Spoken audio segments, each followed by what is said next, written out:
CSE ఈ-గవర్నెన్స్ service India limited దేశవ్యాప్తంగా వివిధ రాష్ట్రాల్లోని జిల్లా కేంద్రాల్లో ఖాళీగా ఉన్న ఆధార్ సూపర్వైజర్ ఆపరేటర్ ఉద్యోగాల భర్తీకి అర్హులైన అభ్యర్థుల నుంచి దరఖాస్తులు కోరుతూ నోటిఫికేషన్ విడుదల చేసింది.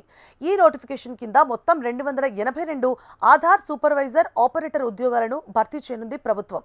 అర్హత కలిగిన అభ్యర్థులు జనవరి 31, 2026 తేదీ వరకు ఆన్లైన్ విధానంలో దరఖాస్తు చేసుకోవచ్చు. ఆంధ్రప్రదేశ్, తెలంగాణ రాష్ట్రాల్లోనూ వివిధ జిల్లాల్లో భారీగా ఖాళీలున్నాయి.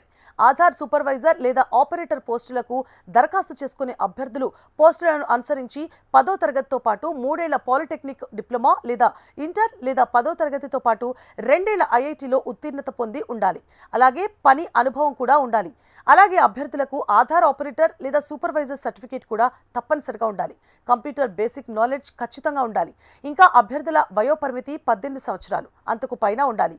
ఈ అర్హతలు ఉన్న వారు ఎవరైనా ఆన్లైన్ విధానంలో జనవరి 31, 2026 తేదీలోపు దరఖాస్తు చేసుకోవాలి. ఇక ఆధార్ సూపర్వైజర్ పరీక్షను ఆన్లైన్ ద్వారా నిర్వహిస్తారు. ఇందులో అర్హత సాధించాల్సి ఉంటుంది. విఎల్ఈస్ ఈ పోస్టులకు దరఖాస్తు చేసుకోవడానికి అనర్హులు.